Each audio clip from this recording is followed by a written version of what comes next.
అజ్ఞాతానికి వెళ్ళిపోయే ప్రయత్నం చేశారు. ఆయన ఫోన్ కూడా స్విచ్ ఆఫ్ చేసుకున్నాడు. ఇప్పుడు ఆయన వైఫ్ కూడా అదే మాట్లాడుతున్నారు, ఏ తప్పు చేయలేదు, అనవసరంగా ఈ అరెస్టులు చేస్తున్నారు అని. అయితే ఇంకొక ఆరోపణ ఏంటంటే స్విచ్ ఆఫ్ చేస్తే ఎలా అరెస్టులు చేస్తారు, వీళ్ళు ఎలా ట్రేస్ చేస్తారు ఫోన్ ద్వారా అని చెప్తున్నారు. అది కరెక్ట్ కాదు, ఏదో నెట్వర్క్ ఆపరేట్ అవుతోంది అన్న టోన్లో మాట్లాడుతున్నారు ఆయన అభిమానులు. నెట్వర్క్ ఏం లేదండి. అంటే మనం గనక గమనిస్తే ఏబి వెంకటేశ్వరరావు గారు అడిషనల్ డీజీ ఇంటెలిజెన్స్గా ఉన్నప్పుడు ఇజ్రాయెల్ నుంచి కొనుగోలు చేసిన అత్యాధునిక పరికరాలనే జగన్మోహన్ రెడ్డి ప్రభుత్వం వినియోగించింది.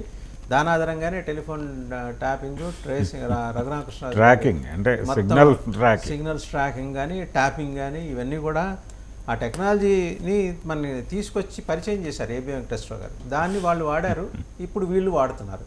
దీనికి పెద్ద రాకెట్ సైన్స్ ఏం లేదు. నందిగం సురేష్ గారికి బహుశా తెలిసి ఉండకపోవచ్చు. నందిగం సురేష్ కాదండి, ఆయన అభిమానులు వాపోతున్నారు. ఏదో నెట్వర్క్ ఉంది, ఇన్ఫార్మర్ నెట్వర్క్ ఉంది తెలుగుదేశం పార్టీకి లెవెల్లో మాట్లాడేస్తున్నారు. కానీ ప్రభుత్వం దగ్గర ఉంది, పార్టీకి, తెలుగుదేశం పార్టీకి మనం దీన్ని అట్రిబ్యూట్ చేయలేం. ప్రభుత్వం తలుచుకుండి పోలీసులు వాళ్ళ ప్రభుత్వంలో ఉన్నారు, వాళ్ళు చేశారు. ఇప్పుడు ఈ రోజు వీళ్ళ ప్రభుత్వంలో వీళ్ళు చేస్తారు. పోలీసులు చెప్తోంది అయితే మేము సెల్ ఫోన్ సిగ్నల్ ఆధారంగానే ట్రేస్ చేసాం అతనని చెప్తున్నారు. అయితే ఇది ఈ పరంపర కొనసాగే అవకాశం ఉంది. దీని తాలూకా ఎక్స్టెన్షన్ గన్నవరం తెలుగుదేశం పార్టీ కార్యాలయం మీద దాడి కేసులో ఆల్రెడీ ఆయన ఉన్నాడు.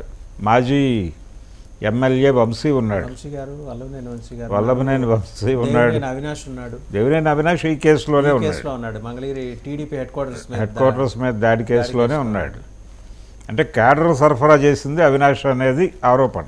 ఏ మాట కాబట్టి చెప్పాలంటే అంటే ఆయనకి ఆయన పాపం ఎప్పుడు ఎమ్మెల్యేగా 2 సార్లు గెలవలేదు, కానీ ఆయనకు మాత్రం పటిష్టమైన క్యాడర్ ఉంది. ఆయనకి అవును, పిలిస్తే పలకటానికి గుణదల నుంచి, ఒక పిలుపుతో గుణదల నుంచి కొన్ని వేల మందిని ఆయన మొబిలైజ్ చేయగలరు. ఆయనకు ఆ సత్తా ఉంది. అంటే ఒక రకంగా వంగవీటి రంగా గారు ఒక 4 దశాబ్దాల క్రితం 5 దశాబ్దాల క్రితం ఆయనకి ఎలాంటి ఫాలోయింగ్ ఉందో ఆ తరహా ఫాలోయింగ్ని దేవినేని అవినాష్ సొంతంగా తయారు చేసుకున్నాడు. అంటే ఆయనకు వారసత్వంగా వచ్చిన అంటే నెహ్రూ గారితో పోలిస్తే అవినాష్కి ఉన్నది ఏంటంటే సాఫ్ట్గా ఉంటారు. నెహ్రూ గారు కొంత ఆరగంటగా ఉండేవారని క్యాడర్స్ అనేవి, ఈయన సాఫ్ట్గా ఉంటాడు. అప్రోచబిలిటీ ఈ ఆస్పెక్ట్స్ దృష్ట్యా అందుబాటులో ఉంటాడు. చాలామంది పాత నెహ్రూ గారి దగ్గర ఉన్నటువంటి కింది స్థాయి నాయకత్వమే అవినాష్తో కూడా క్యారీ ఫార్వర్డ్ అవుతోంది. కొంతమంది తెలుగుదేశం పార్టీతో వెళ్ళిపోయినప్పటికీ కొంత కడియాల బుచ్చిబాబు ఇలాంటి ఒక సెక్షన్ ఉంది, ఇంతో ధనేకుల సెక్షన్ ఒకటి, ఇలా వీళ్ళు కొంత మొబలైజ్ చేయగలిగినటువంటి కెపాసిటీస్ ఉన్నాయి. అలాగే ఆ ప్రాంతంలో వాళ్ళకు ఉన్నటువంటి లోకల్గా వాళ్ళు మొబలైజ్ చేయగలిగినటువంటి కెపాసిటీ ఉంది వాళ్ళకి. ఒక పిలుపు ఇస్తే కదిలి వచ్చేటువంటి జనం ఉన్నారు. పర్టికులర్గా ఈ దాడికి సంబంధించి ఆ రోజు క్యాడర్ మొబలైజ్ చేసింది మాత్రం అవినాష్ అనేటువంటిది ఆరోపణ. సో నెక్స్ట్ ఇంకా రెడ్ బుక్లో తర్వాతి పేజీ దేవినేని అవినాష్ది.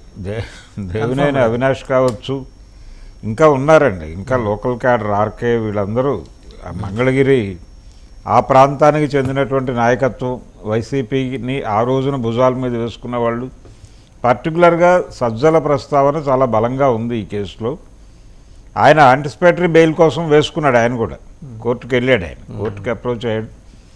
ఆయన పిటిషన్ కండిషన్ ఏంటి అనేది బయటకు రావాలి. అలాగే ఎవరిదైనా సరే పిటిషన్ డిస్మిస్ అయిన మరుక్షణం అయితే కోర్టు ఈ యాంటిసిపేటరీ బెయిల్స్ని ఎంటర్టైన్ చేయటం లేదు అనేది క్లియర్గా అర్థమైపోయింది. ఇతని విషయంలో, నందిగం సురేష్ విషయంలో కోర్టు ఓపెన్ అయింది కాబట్టి మిగిలిన వాళ్ళ వ్యవహారంలో కూడా ఇదే జరగబోతోంది అనేది అర్థమవుతోంది. సో ఈ అరెస్టుల పరంపర మొదలైనట్టుగా భావించాలి. నందిగం సురేష్తో ప్రారంభమైంది, ఇది ఎక్కడి దాకా పెడుతుంది అనేది చూడాలి.